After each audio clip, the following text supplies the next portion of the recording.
नमस्कार दोस्तों। आज हम एक ऐसे किस्से की बात करेंगे जो बॉलीवुड के इतिहास में एक अनोखा और चौंकाने वाला पन्ना है। जब सेंसर बोर्ड ने सिर्फ किसी अभिनेत्री की आंखों की ललिमा को देखकर एक खूबसूरत गाने को अश्लील कहकर रिजेक्ट कर दिया। जी हाँ, यह किस्सा जुड़ा है मशहूर निर्माता निर्देशक गुरुदत्त और उनकी क्लासिक फिल्म 14वीं का चांद से। तो चलिए जानते हैं पूरा मामला विस्तार से। हमारे देश में पहले के जमाने का सेंसर बोर्ड बहुत सतर्क और अनुशासित हुआ करता था। उस दौर की सामाजिक परिस्थितियों को देखते हुए यह कहना गलत नहीं होगा कि सेंसर बोर्ड का रूट सही और समयानुकूल था। आपने पुराने फिल्मों में वो सीन जरूर देखा होगा जहां नायक और नायिका का मिलन दिखाने के लिए दो फूल आपस में टकरा जाते थे। आज की युवा पीढ़ी को यह सब शायद मजाकिया लगे, लेकिन उस दौर के सामाजिक बंधनों और मर्यादाओं को देखते हुए सेंसर बोर्ड का ऐसा रवैया जायज माना जा सकता है। हालांकि कभी कभी सेंसर बोर्ड की ये शक्ति अतिरेक बन जाती थी। ऐसा ही कुछ हुआ था महान फिल्मकार गुरुदत्त के साथ। साल 1960 में उनकी फिल्म 14वीं का चांद रिलीज हुई थी। इस फिल्म में गुरुदत्त, वहीदा रहमान, जॉनी वॉकर और रहमान ने मुख्य भूमिकाएं निभाई थी।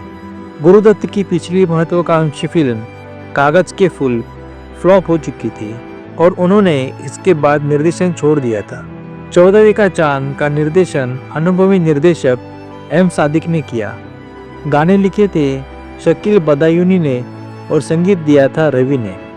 इस फिल्म का टाइटल सॉन्ग 14वीं का चांद हो या आफताब हो भारतीय सिनेमा के सबसे खूबसूरत गानों में से एक माना जाता है। इस गाने में अपने प्रेमिका की सुंदरता की जो तारीफ की गई है वो शायद ही किसी और गाने में देखने को मिले।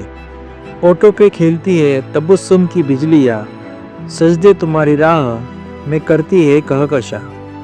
रफ़ी की मखमली आवाज़, रवि का संगीत, वहीदा का सौंदर्य और गुरुदत्त का अभिनय, यह गाना किसी जादू से कम नहीं था।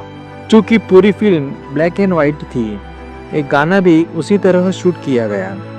लेकिन गुरुदत्त इस फिल्म को रंगीन बनाना चाहते थे।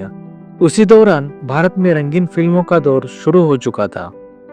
गुरुदत्त ने लंदन से रंगीन फिल्म की प्रोसेसिंग के लिए सामग्री मंगवाई थी, लेकिन उसमें देरी हो रही थी। डिस्ट्रीब्यूटर्स का दबाव था कि फिल्म जल्द रिलीज की जाए, इसलिए गुरुदत्त ने मजबूरी में फिल्म को ब्लैक एंड वाइट में ही पूरा किया और सेंसर बोर्ड को भेजा। फिल्म पास हो गई, लेकिन तभी लंदन से रंगीन प्रोसेसिंग का सामान आ गया।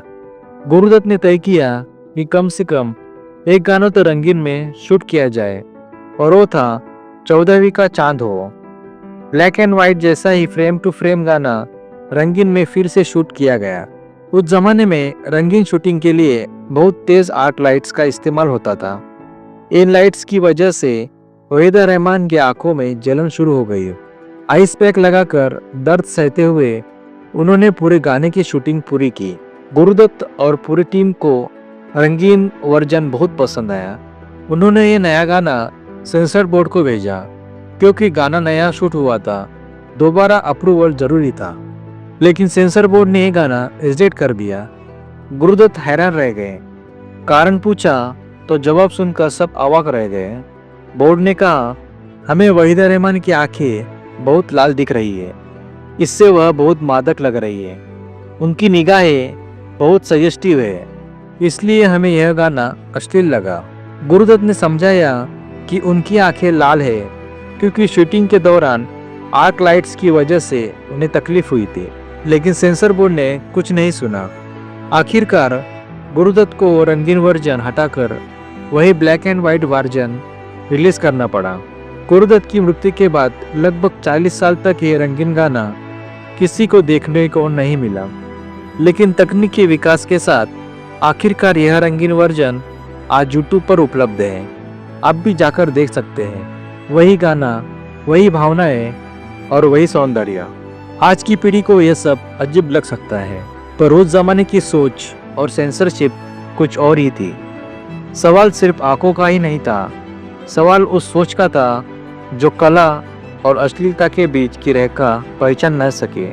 अगर आपको ये किस्सा पसंद आया हो तो वीडियो को लाइक करें, चैनल को सब्सक्राइब करें और कमेंट में बताएं कि आपको इस सेंसर बोर्ड का फैसला सही लगा।